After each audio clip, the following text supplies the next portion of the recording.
Nazareth, Jerusalem, and so much more. And we've carefully designed this trip to really be an encounter with God, where you're encounter the Holy Land, but also have a closer walk with God. If you've never been to Israel, or if you've been to Israel, we want you to join us. The link is there on the screen of how you can go on inspirationcruises.com/Evans, or you can click the link there on endtimes.com. We would love to have you join us. You can get more information there on the website. You can also sign up. We want you to, we already have a lot of people signing up. So that's inspirationcruises.com/Evans. And we want you to go with us to Israel. Let me also say, we're coming up on the end of the year here, Christmas time. If you're looking for gift ideas, give someone a subscription to endtimes.com. And you can see it there on the website where you can give a gift subscription for a month or for a year. I know you have people around you that would really be a blessing to them. Also, Where Are the Missing People? This book that we have, Leaving Behind, for people who are not raptured. And this is a great gift idea, the Tipping Point book. You can go on exomarriage.com and find those, or amazon.com. But if you're buying multiples now of this book, go to missingpeoplebook.com and you'll get the best discounts. We have great discounts for multiple copies of this. So that's a great gift idea. Well, I'm very honored today to have Rabbi Hanan Kopietsky joining me. He was born in Jerusalem. He studied at Hebrew University, and he has founded organizations to help Jews to migrate back to Israel. And he is the team leader for the Red Heifer Project for B'nai Israel. They work alongside the Temple Institute, and he's married with 3 children, and they live in Ephrat in the hills right outside of Jerusalem in Judah there. Rabbi, it's good to have you with us. Good to be here. Thank you very much. So you are a rabbi in Jerusalem working with the Temple Institute. Now this is a big deal. You know, we come from the perspective of Bible prophecy where we're looking for a rebuilt temple.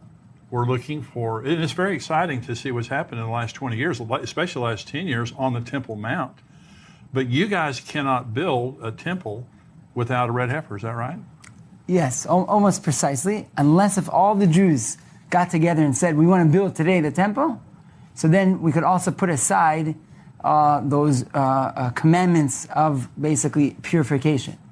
But even if 1 or 2 Jews do not want to put those aside, we will definitely need the red heifer. The red heifer allows us to purify the whole nation. Now this hasn't been done for over 2,000 years. Right. So one of the things is that we are all of us impure in a certain level. Right.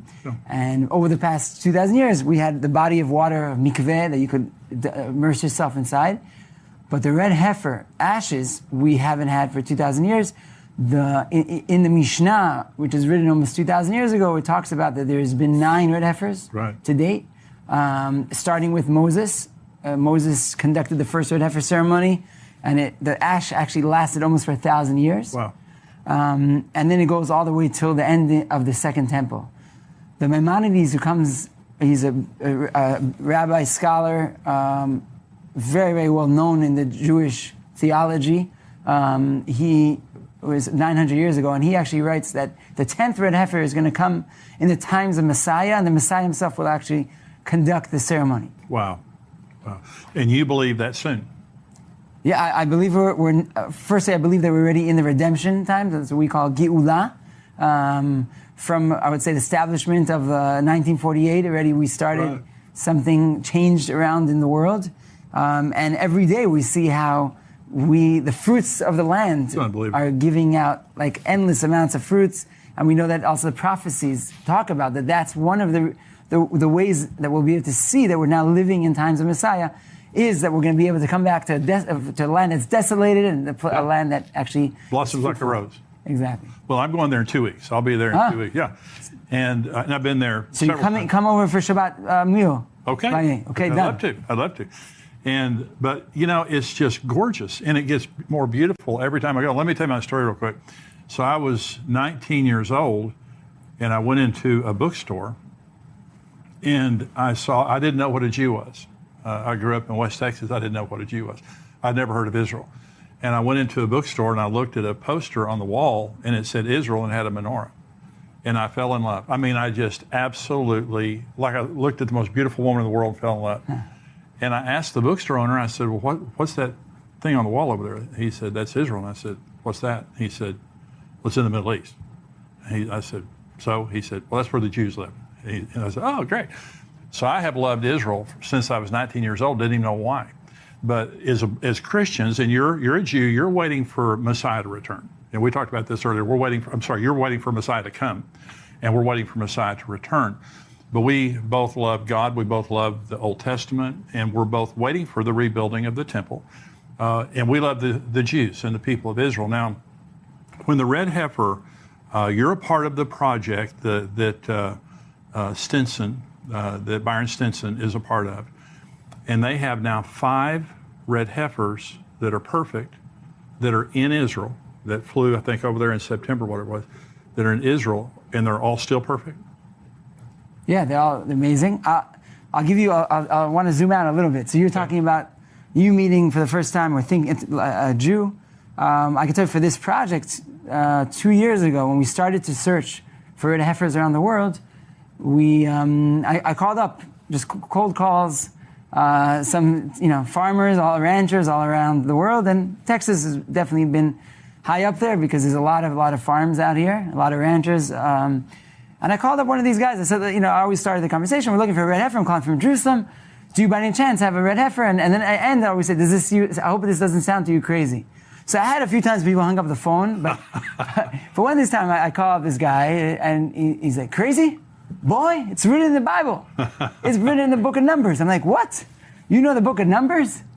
And to me, that was, he said, do I know the book of Numbers? I know it better than you. So to me, that was like, that was amazing. I never really came into contact with, living in Jerusalem, grew up in Jerusalem, studied in Jerusalem. So pretty much, I've been there and I haven't really came into direct contact with Christians. I heard about, the Bible Belt and stuff, but I never really understood that, these true believers around the world and that are really connected to the Bible. And it was just amazing as a Jew coming from Israel, from Jerusalem, to see that. So just a little bit about the project. So we've been searching. Byron's been our guy here. He's been amazing. We've gone to all around putting out ad magazines to try to find, because one of the issues, and here I'm sure a lot of you guys heard about the red heifer. I'll just say the 5 rules of the red heifer. So firstly, it needs to be a pure red heifer that nothing happened to it from when it was born. It's not limping. It doesn't have any blemishes. It doesn't have any ear tags because that's a blemish. Right. That was one of our biggest issues, is that people would put ear tags. It can't have any black or white hairs. And having black or white hairs means more than one. So it can have one, but not more than that. And it needs to have, of course, all the hairs to be red, anywhere from ketchup red till cherry red. All those are good. A yoke on it, anything. You can't sit on it. And the last thing, it needs to be in its 3rd year. So in its 3rd year, it means it needs to be 2 years and 1 month, and then it's good to go. And therefore, because there's so many rules out there, that God commanded us, it makes it very rare to actually have all those come together. With that said, we're now living in a time where there's plenty, and we have, I'm sure you guys know this stat better than me, but if I'm saying there's 250,000 ranches here in Texas, just in Texas. Okay, so imagine every ranch has an average of 50 cows, so we're talking about a lot of cows. And that's where we start to go out and search. Right. And thank God we were very fortunate to be able to find the red heifers. And there's a few stories on the way, but I'll just say that bringing them to Israel was just as hard as actually finding them. Yeah. There's an embargo to bring livestock to Israel. It hasn't happened, mainly from different disease between the countries they're very worried about. And we actually were able to bring them in on a special permit. We brought them in as pets. That's how we got them in. So that's also why there's 5, because you're allowed to bring up to 5 pets on your plane. And they came on an American Airlines flight, just 250 passengers on top, 5 red heifers on the bottom. Awesome. Yeah, so. Now, I heard Byron Stinson was talking about, you said they couldn't have any ear tags. The guy that was supposed to come in and put the ear tags on them didn't because of COVID. That's correct. Or they'd have been tagged when they got born. So it's really a series of miracles. Ooh. And so now they have to be perfect. How old are they right now? They're around a year and a month. Oh, so we got another year to go. Yeah, we're time every year and a half. We don't, keep it. Well, let's talk about, because for the temple to be built, and you said it correctly, every Jew has to agree, and that's not going to happen. So I'll divide it into two. For the temple to be built when you are impure, because all of us are impure. What does that mean? You were born. What I'm saying from the Jewish perspective, if one was in contact with somebody that passed away, right, then you are impure. And the way for you to purify yourself is with these ashes of the red heifer that's mixed with actually live water, what we call mayim chaim, water that comes from a spring, and then the priest sprinkles on you with a hyssop branch, and you get sprinkled on the third and the seventh day, and then you're pure from coming into contact with somebody that passed away. So when you were born in a hospital, most likely 99%, in that week that you've been in the hospital with your mother, you basically became impure because somebody passed away at the same time. And therefore, there's two ways of going about building the temple. Either everybody says, listen, tum'ah hutra betzibur, which means that I probably would say even the majority of the Jewish people say, that's it, we're building the temple right away. And you could even put aside maybe the side of the purification. But there's another way, and it's even better than doing that, because hutra, which means we allow you if needed. But way better is, and also you don't maybe need the whole nation, you could also have many people coming together, is if you would have the red heifer ashes. That's even on a higher level, and it also would mean something to the Jewish people. You kind of would say it's also a sign from God. That's right. Within Jewish theology and within the Jewish beliefs and traditions, the red heifer is something that we anticipate. Just like Jerusalem is something that we anticipated to coming back into the old city walls. Right. And the same thing with the Temple Mount. The red heifer, from when you're in kindergarten, you learn about the red heifer. And it's something that you know that it's an act of God. To find that red heifer, to bring one to Israel. And then there's other elements that you need. You need a priest, you need a hyssop branch, you need a cedar tree, and then you also, of course, you need the plot of land, which we could also talk about. All the permits and everything was finalized. My partner, Tzachi Mamo, he came to one day, we were dealing with other projects, and he said, listen, I have this plot of land. What do you think we should do with it? He said, I had this maybe vision, maybe to do like a restaurant or something that some visitors could come and you could see today how Jerusalem looks, and then maybe a screen that switches and you could see how the temple would look. So I asked him, why not? Why do we need to have a screen? Why can't we just build the temple? You don't have to have a screen that says. And then also, I was talking to my brother, and he said, what about the red heifer? That's exactly where the red heifer ceremony is supposed to happen. Wow. And then wow. Many more things happened, and then we're like, okay, we need to look. We then contacted the Temple Institute, and my problem I always thought was the priest, and the red heifer, of course, and the site. The other two, we have the hyssop, tolachani, which is a type of worm. You have the priest. Right, so the priest is, I always thought was an issue, because you need to have a priest. We know kohanim. Right. But the problem is, you need a kohen, or a priest. Kohen is the Hebrew way of saying it, that is actually pure.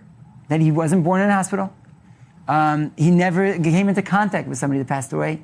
It talks about in the Mishnah, it talks about that they would raise them on stones in Jerusalem in order for them to not come into contact with anybody that passed away. So one of the times I went up to the Temple Mount, I saw Rabbi Ariel, who is the founder of the Temple. And I was talking to him, and I asked him, isn't the biggest issue of the red heifer the fact that we don't have a priest? He's like, what are you talking about? We have 6 priests that are ready to go. Oh, gosh. They have been from they were born till today. We have priests that are 13, 14, and 17, and even one that's 19, and they even know the rules of everything that needs to be done. That's not the issue. He said the issue is the place and the cow. Wow. So he said, the place. I said, we have this place. He's like, what? You have a place, a Mount of Olives? He called up his son, Rav Azariah, who's been working on the red heifer from a halachic perspective, from the Jewish customs and traditions, who's been studying it non-stop. He heard immediately, we met with him on the site. He's like, wow, this is a miracle. So now all we were left with the red heifer. And that's where we said, okay, so let's start we could find one. We started to search around the world. At the end, eventually, we came to Texas. I mean, a side note, we always said that the red heifer is not exactly a sacrifice; it's a ceremony. Right. Also, there's only been 9, and the 10th, it's completely a ceremony. It doesn't even happen on the Temple Mount; it happens on Mount of Olives. Right. So in Hebrew, where we say a ceremony is called a tekes. That sounds to me like Texas, you know. That's right. You know, maybe that's it. part of, you know, they come from Texas. So that was another element. So can you build, and I know the Temple Institute's very familiar with all this, can the temple be built with the Dome of the Rock on the Temple Mount? So again, I don't want to get too much into the elements. I mean, one of the, if I would draw out the Temple Mount, you have the Dome of the Rock, right, and then you have Al-Aqsa Mosque. Right. A lot of people mistake, and they don't understand there's 2 structures up there. Right. And you'll see even in the news articles, they're going up to the Al-Aqsa Mosque. Al-Aqsa Mosque, El-Qatseh, is on the edge. Okay, it's on the side of the Temple Mount. And actually, it's facing towards Mecca. That's right, the prayer direction. So what's up on the Temple Mount, you have the Al-Aqsa Mosque, and you have the Dome of the Rock. The Dome of the Rock is a building that has 8 basically walls, or that's how it's structured. And the Jewish belief is that that's exactly where under it is the dome or the rock that the whole world was created from, the rock that the temple stood.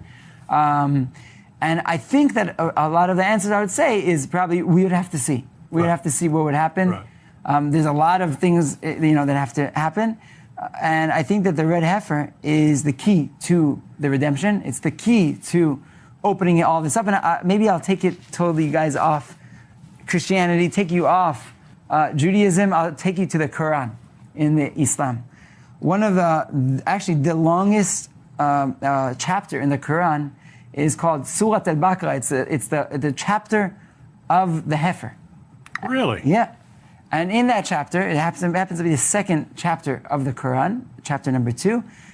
In verses 61, 66, depending exactly which Quran you take. But you know what? I'll even bring you the day that they arrived. Now, I'm going to remember, everybody, the day of their arrived. I'm going to come back to that in 1 second. I just wanted to open up a little bit, one more theology point from a Jewish perspective, and then we'll get back to the day of their arrived. Okay.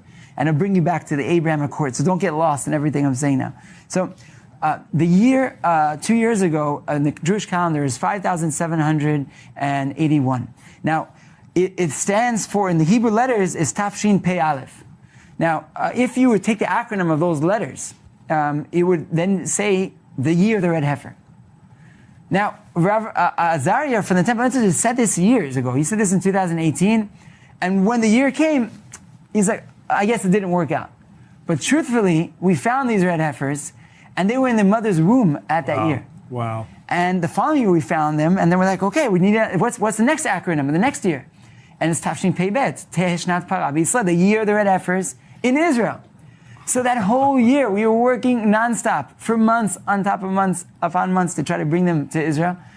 And there was endless. I could give you a scenario where we tried to bring them right before Passover, and they're supposed to come on a flight through Belgium, but it got canceled. Why? Because Israel had a great demand for salmon, and instead they brought a plane from Oslo instead of our plane with the red heifers. So they canceled our plane, and once they canceled it, then Israel already didn't want us to bring them through Belgium. We tried bringing them through London, and bringing them up to driving them to Chicago, and we tried Al Delta United, you name it. We tried so many different things. At the end, we're like, we didn't give up. We're like, come on, this is super hard. It's so much red tape, and the more red tape that we cut, there was more that came. Eventually, they arrived. When did they arrive? They arrived 12 days before the end of that year. So they did. They came to Israel, the year of the red heifers in Israel. And what was that day? That day was 12 days before the end of the Jewish calendar, but it happened to be a day called the 15th of September. Now, what happened prior to that 2 years, to that 15th of September, was the Abraham Accords. That's when it was signed. Wow. Now, was that not another sign saying, okay, maybe this is the Abrahamic ceremony that should bring all the nations back together? That would be wonderful. You know, like we agree on so much. Even coming here, we were talking a little bit before the show. We agree on so much. That's right. Why have we been for centuries so dedicated on those 5% that we disagree instead of thinking about the 95% that we agree? That's right. And instead we could work together hand in hand and see prophecies fulfilling in front of our own eyes. That's exactly right. And that's our prayer. So what do you see happening, Rabbi, that you would say Messiah is coming, besides the red heifer? Anything else that you guys are watching? I mean, the fact that I live in Jerusalem, that I'm raising a family in Jerusalem, the fact that we have a Jewish state, the fact that we talk Hebrew, the fact that the language of the prophets, the fact that I could go on probably for another hour and a half, continue going on and why this is the time. I think that when you're in Israel, as you said yourself, when you come to Israel, it all just makes sense. It says that Avira de'eretz Yisrael machkim, the air of Israel makes you in a certain way wiser. Yeah. And it's not just to a Jew. Anybody that comes to Israel, it kind of opens up your perspective. You start to see things in a different way. Yeah. And you just feel it. It's kind of maybe like Disney, feeling magic in there. So you actually feel magic. There's something magical that's happening. And I don't even think you could just open your eyes and I could go on. So what I'm trying to say here is again and again, we could see the prophecies. I started off in the show saying about the fruits of the land, because I think that's something that's so feasible and so something that you could see and you could feel when you're walking in Machane Yehuda market and you have delicious fruits. Oh yeah. And you're like, wow, this is it. I was there about 4 years ago, but before then it was just gorgeous. I mean, it's just beautiful. It's so productive. The city of Jerusalem is getting more beautiful, I believe. So, and I can't wait to go back in a couple of weeks. I'll see you over there. But anything else? Now, Bonai Israel is the ministry that you're a part of. Is that right? Yeah. And you guys, you need money, right? You need some help.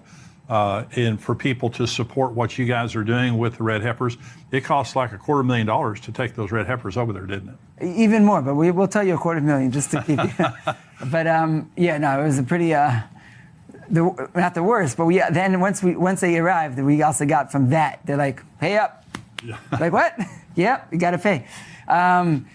So basically what we're trying to do now is the red heifers are in Israel. They're next to Beit Shan. And this is new news, breaking news. We just signed now with Shiloh, the ancient Shiloh site, that we're going to be moving the red heifers to build a visitor center in Shiloh, where the tabernacle basically stood for 369 years, right before coming to Jerusalem. So maybe that's also, like a little bit in the back of our minds.